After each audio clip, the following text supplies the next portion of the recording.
नमस्ते दोस्तों, स्वागत है आपका एक बार फिर से हमारी आज की रोचक कहानी में। हमारी आज की कहानी मेरे और मेरी बापूजी की सच्ची कहानी है। दोस्तों, मेरा नाम काजल है और हम लोग लखनऊ में रहते हैं। मेरे घर पर हम 5 लोग रहते हैं। मेरी मम्मी पापा और मेरे दादा दादी जी रहते हैं।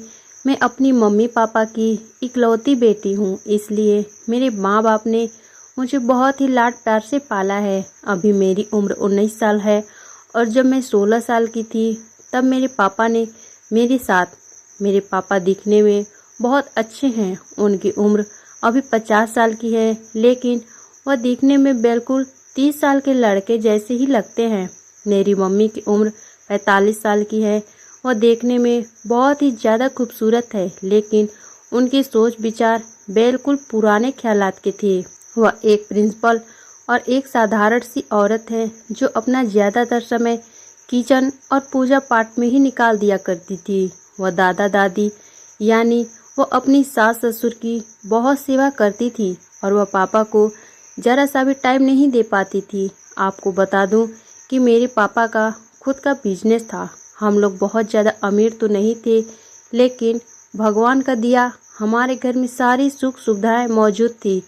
किसी भी चीज़ की हमें कोई भी कमी नहीं थी। खैर, यह बात तब की है जब मैं इंटर में पढ़ाई कर रही थी और उस वक्त मेरी उम्र 16 साल, लेकिन मैं देखने में बिल्कुल एक 20 साल की लगती थी, क्योंकि मेरा शरीर भरा हुआ और गाल फूले फूले से थे।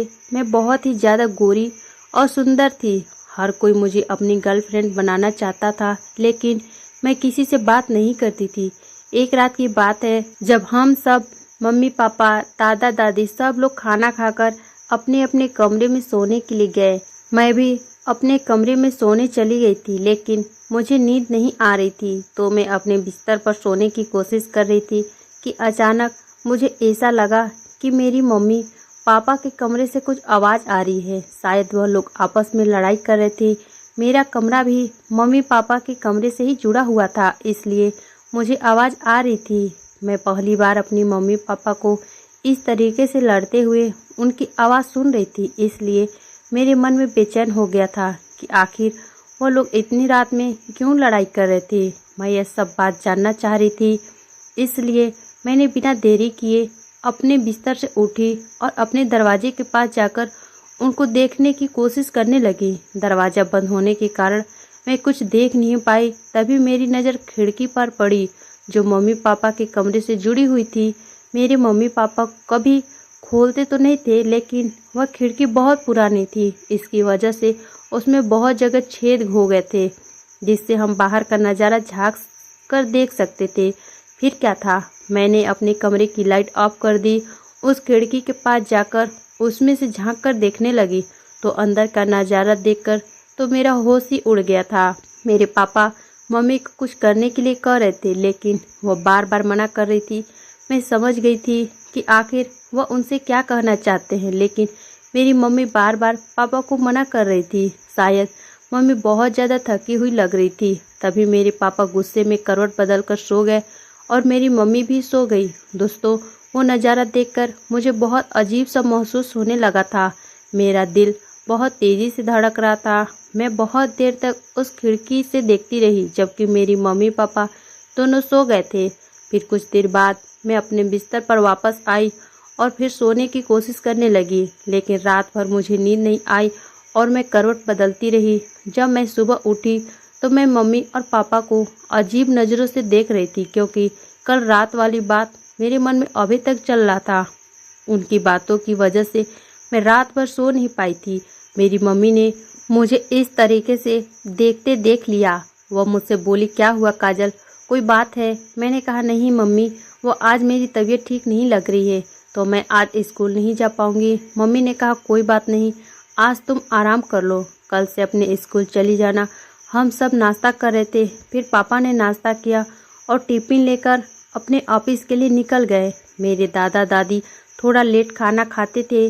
मेरी माँ ने मेरा नाश्ता निकाला और कहा कि लो खाकर तुम भी आराम कर लो। मैं खाना खाई और जाकर अपने रूम में आराम करने लगी। मेरी दादा दादी के पास जाकर उनकी सेवा पानी करने लगी। फिर उन्हें नाश्ता करवाकर खुद नाश्ता करके अपने रूम में सोने चली गई। फिर मैं अपने लगी खिड़की को जो मम्मी पापा के कमरे से जुड़ी है उसमें से झांक कर देखी तो मम्मी अपने कमरे में सो रही थी, लेकिन मेरे मन में कल की बातें अभी तक चल रही थी। रात होने का इंतजार कर रही थी।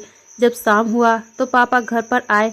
फिर से वह बातें मेरे मन में चलने लगा। फिर हम सब ने खाना खाया और खाना खाकर अपने अपने कमरे में सोने चले गए। पापा ने मुझे खाते टाइम पूछा था, काजल तुम्हारी तबीयत ठीक तो है ना? मैंने कहा हाँ पापा बिल्कुल ठीक है। अचानक मेरे मुंह से उस वक्त वह रात वाली बात निकल गई कि पापा आप दोनों रात में लड़ाई क्यों कर रहे थे? पापा हैरान के साथ बोले क्या? और फिर मम्मी पापा का चेहरा देखने लगी और पापा भी हैरान थे कि मुझे यह बात कैसे पता चली। मैं भी इस बात से घबरा गई कि मेरे मुंह से यह क्या निकल गया, लेकिन मैंने दिमाग से काम लेते हुए कहा वो मेरे कमरे में रात को आवाज़ आ रही थी। ऐसा लग रहा था कि जैसे आप दोनों लड़ाई कर रहे। तो पापा ने कहा अरे नहीं वो बस ऐसे ही। मैंने कहा अच्छा ठीक है। फिर मैं अपने कमरे में सोने चली गई और मम्मी पापा अपने कमरे में सोने चले गए। तभी पापा मम्मी से कह रहे थे इसलिए कहता हूँ कि कम चिल्लाया करो, तुम्हें तो कुछ समझ ही नहीं है। घर पर हमारी बेटी भी रहती है और वह भी बड़ी हो चुकी है, हमें ध्यान से रहना चाहिए। मम्मी ने कहा हाँ जी आप बिल्कुल ठीक कह रहे हैं, कल के लिए मुझे माफ़ कर दीजिए। फिर पापा ने कल वाली बात फिर से जिद करने लगी कि मम्मी ने तुरंत ही मना कर दिया। तब फिर मेरे कमरे में आवाज़ आने लगी क्योंकि अब मुझे रात में नींद नहीं आती थी।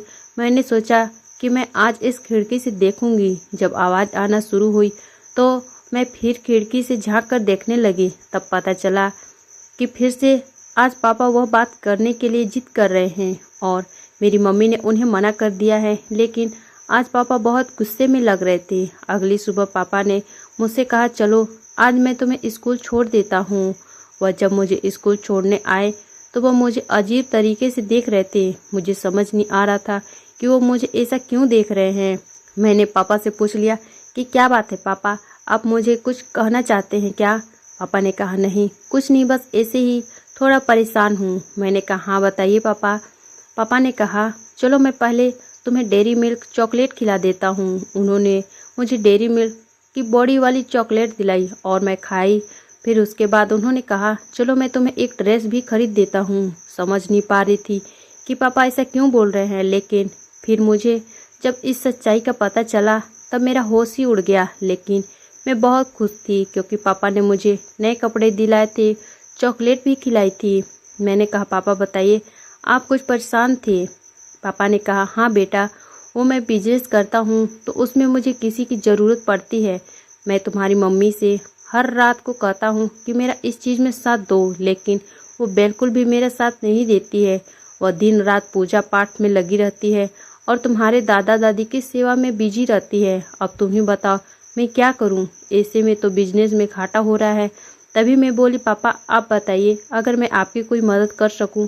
तो उन्होंने कहा बेटी इसलिए तो बता रहा हूँ, मेरे पापा कपड़ों का बिजनेस करते थे तो बस वह सब कपड़े महंगे वाले एक साइड पर और लोकल वाले एक साइड पर रखने होते थे, बस इतनी सी मदद चाहिए थी। मैंने कहा जी पापा मैं आपकी मदद ज़रूर कर दूंगी। फिर पापा ने कहा तुम रात को मेरे कमरे में आ जाना। मैंने कहा ठीक है पापा। रात को जब मैं उनके कमरे में गई तो मम्मी सो चुकी थी, लेकिन पापा मेरा इंतज़ार कर रहे थे। पापा ने थोड़ी सी शराब पी रखी थी। उन्होंने मेरे से मीठी मीठी बातें करने लगे, प्यार भरी बातें बोलने लगे। फिर अचानक से उन्होंने वह बात बोल दी जो मुझे पता करना था। वह बात सुनकर मेरे पैरों तले ज़मीन खिसक गई कि मेरी माँ मतलब उनकी पत्नी उन्हें वह सुख नहीं दे रही थी जिस सुख की तलाश हर मर्द को होती है। पापा की बात सुनकर मुझे उन पर बहुत दया आ गई।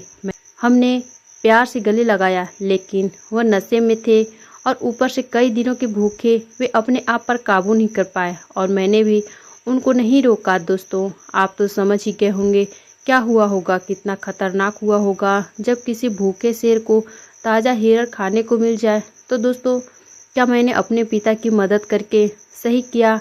अपनी राय ज़रूर बताएं और ऐसी ही रोमांचक कहानी सुनने के लिए हमारे चैनल को सब्सक्राइब करना बिल्कुल न भूलें। मिलते हैं अगली वीडियो में, तब तक अपना ख्याल रखिए। धन्यवाद।